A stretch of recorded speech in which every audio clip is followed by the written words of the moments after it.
Kemudian jenis mati syahid itu apa saja? Yang pertama adalah meninggal di jalan Allah Subhanahu wa ta'ala. Jadi orang yang meninggal di jalan Allah termasuk orang yang disebut dengan syuhada, orang yang mati syahid. Orang yang meninggal di jalan Allah tidak terbatas pada kondisi perang, tetapi juga mencakup kematian di berbagai situasi di luar medan perang. Ini bisa termasuk mati saat menuntut ilmu. Bagi panjenengan yang berangkat ke sini kemudian Allah cabut nyawanya, insya Allah golongan mati syahid. Jadi orang yang datang ke sini misalnya Allah cabut nyawanya berarti mati syahid. Pun siap Bu? Tereng. Oh, nggih lagi. Ada masuk menuntut ilmu, lek siap Bu. Karek matur mawon nggih. Kemudian selanjutnya berdakwah. Orang yang berdakwah menyebarkan kebaikan di jalan Allah Subhanahu wa taala, kemudian dia dicabut nyawanya oleh Allah, termasuk mati syahid. Atau bahkan termasuk hal yang lain yang dalam perjalanan untuk menuju kebaikan itu mati syahid, kebaikan karena Allah Subhanahu wa taala. Kemudian jenis yang kedua, jenis mati syahid itu adalah orang yang berdoa agar mati di jalan Allah. Nah, itu penting.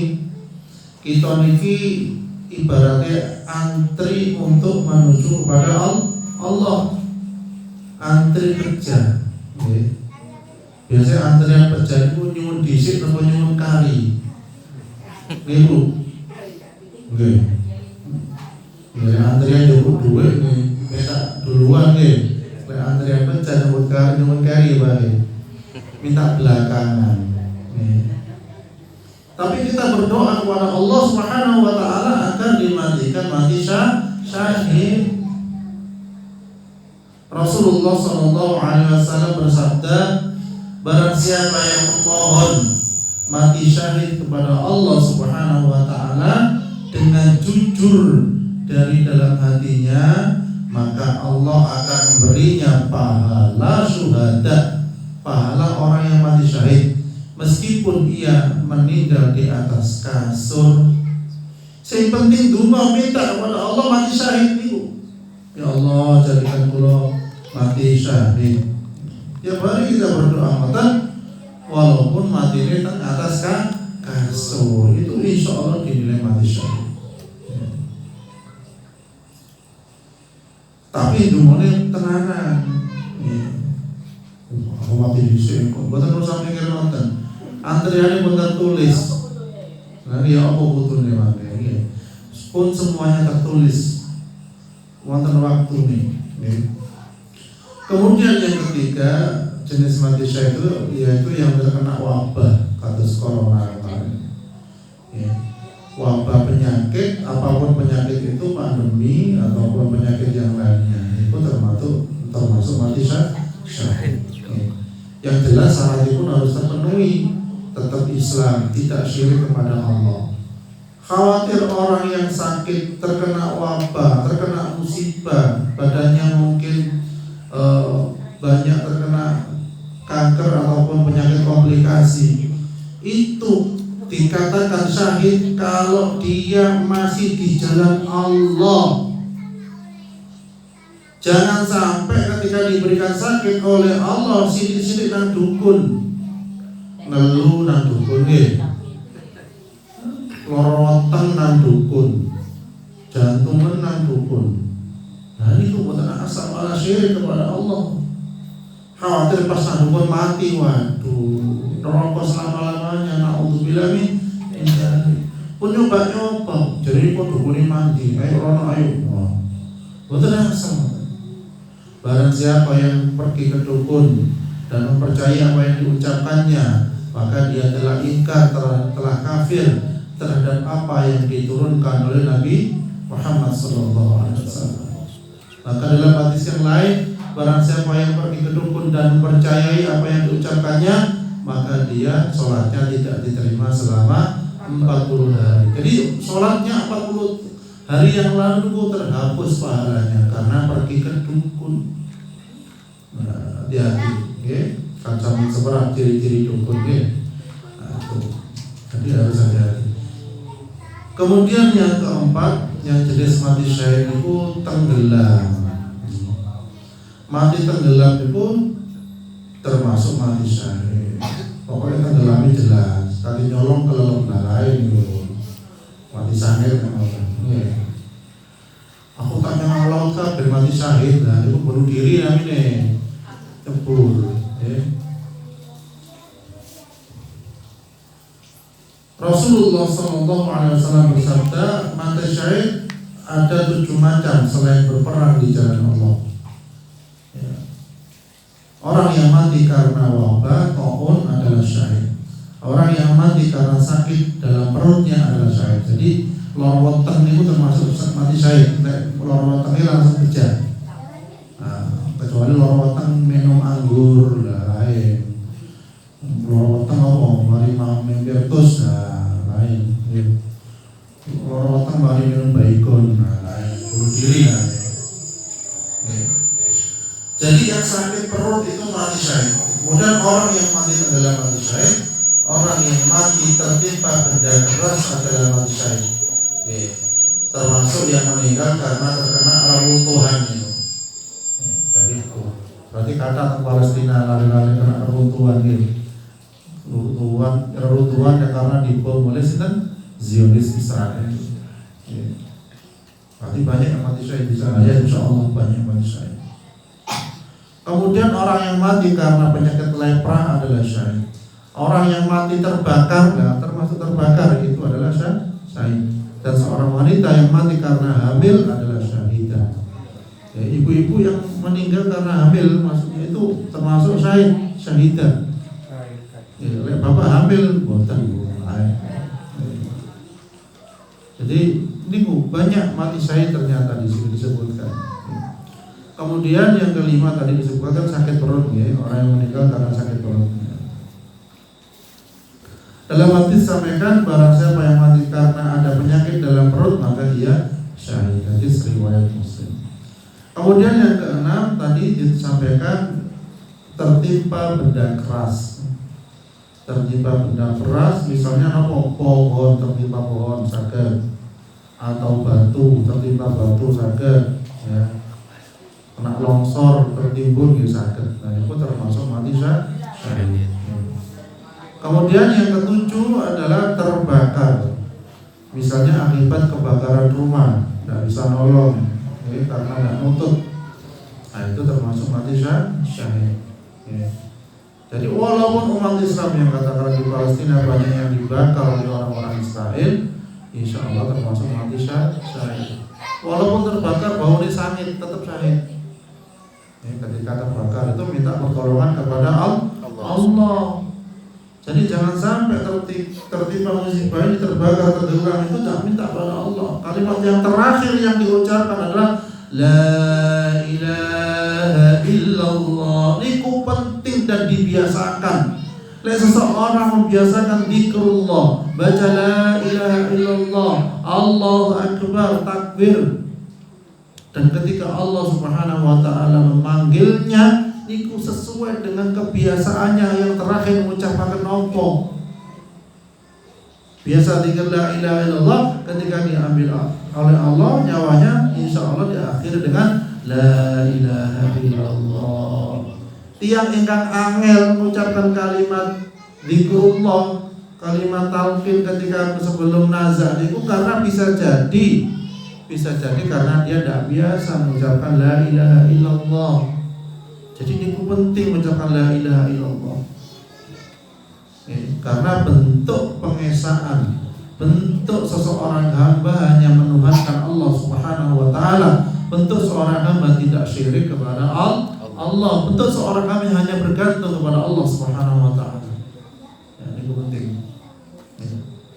Kemudian selanjutnya yang ke-8 adalah mati membela hartanya. Jadi mereka yang meninggal ketika mempertahankan harta dan hak miliknya dari berbagai macam ancaman, misalnya akan dianggap mati syahid. Lek niku memperjuangkan merebut dengan cara berperang gelut. Nggih. Boten apa-apa. Barang Rasulullah bersabda, barang siapa yang mati karena membela hartanya, maka ia syahid. Barang siapa yang mati karena membela agamanya, maka ia syahid. Barang siapa yang mati karena membela darahnya atau jiwanya, maka ia syahid. Dan barang siapa yang mati karena membela keluarganya, maka ia syahid. Itu hadis riwayat At-Tirmidzi. Jadi menolong keluarganya itu ketika ditolong kemudian dia yang menolong itu meninggal, itu termasuk syahid. Jadi ngoten. Tapi lek panjenengan nggih diukur, sedaya niku diukur. Misalnya kendala, wonten rampok, rampoknya jalur 1.000. Nah, tak gelut ae nggak boten usah ngoten. Rugi duit bisa. Ya wis diparingaken ya wis tobat yo. Nah, pesan-pesan ngoten mau lek cuma sedikit. Lek baru kendaraane mobile misale lek hitung-hitungane jenengan menang, lek pengen sik urip misale ya tergantung jenengan itu menang ya tandane mau. Tapi lek belakangnya banyak anak putu waduh kok melayu. Jadi kata membela harta itu termasuk mati syahid.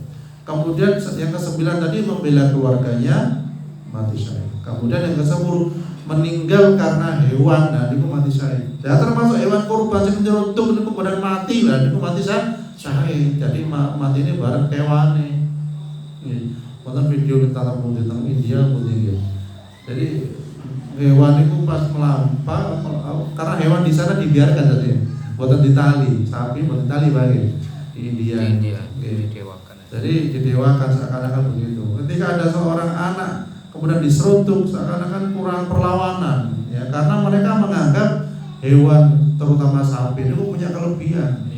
Ya, padahal celetongnya diambil jadi rebutan. Lalu sengaja nonton karena hewan dianggap punya kelebihan, itu buatan mati syahid. Ya. Tapi ketika seorang dimakan harimau ataupun dimakan buaya, dia meninggal dunia, insya Allah termasuk mati syahid. Selama perjalanannya adalah untuk kebaikan. Ya. Jadi niku ya. Jadi mati syahid wonten pinten wau? Wonten 10. Ya, yang pertama apa? Meninggal jalan Allah. Yang kedua apa, Bu? Orang yang berdoa agar mati di jalan Allah. Yang ketiga apa? Wabah. Yang keempat tenggelam. Yang kelima sakit perut. Sakit perut ini hati-hati. Sakit perut apa?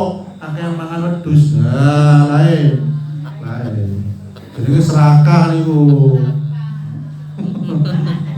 Loro terus mati kok ngene apa?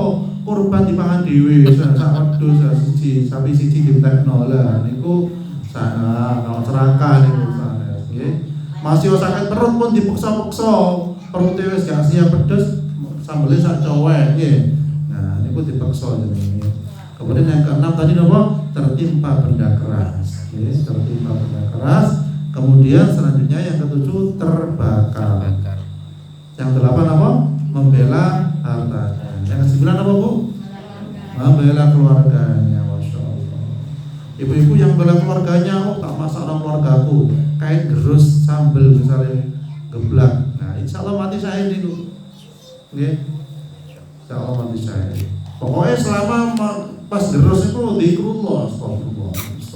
Saya. Nggih. Pun gerus ngomel-ngomel lho kok ini warang 10 saya bojo foto yang meneh. 10 nih gitu yang pedes ya misalnya ngoten nggih. Ngomel. Akhirnya lomboke wis pedes ditambahi lisane pedes. Double pedesnya, sing mangan langsung kesel lagi. Karena ternyata kata-kata niku doa, apalagi kata-kata niku disampaikan di makanan, niku hati-hati saestu. Makanan itu sangat menerima, menyerap atau minuman bahkan bisa menyerap kata-kata kita. Makanya ketika makan dianjurkan bismillah. Ben setane sing nemplek teng makanan minggat. Minum pun dengan bismillah. Ben yang diminum, ada kata ada setan yang masuk dalam air itu minggat. Jadi ngoten agar mendapatkan rahmat dari Allah dan menjadikan obat bagi jiwa kita, bagi tubuh kita. Jadi ngoten. Bahkan yang beli hewan kurban pun bismillah. Nggih, soalnya wonten nyembelih kurban bismillah dicampuri korma Jawa. Lah niku hati-hati. Bisa jadi setan nduki, nggih. Jadi wonten mugi-mugi ibadah kurban kita terima oleh Allah. Mugi kita diberikan husnul khatimah. A'udzubillahi minasyaitonir rajim. Bismillahirrahmanirrahim. Alhamdulillahirabbil اللهم انزل الرحمة والمغفرة والشفاعة والنعمة إلى أرواح جميع القبور من المسلمين والمسلمات والمؤمنين والمؤمنات وارفع لهم الدرجات وضاعف لهم الحسنات وكفر عنهم السيئات وادخلهم الجنة مع الآباء والأمهات يا أيتها النفس المطمئنة ارجعي إلى ربك راضية مرضية فادخلي في عبادي وادخلي جنتي ربنا آتنا في الدنيا حسنة وفي الآخرة حسنة وقنا عذاب النار وصلى الله على محمد وعلى آله وصحبه وسلم الحمد لله رب العالمين سبحانك اللهم وبحمدك أشهد أن لا إله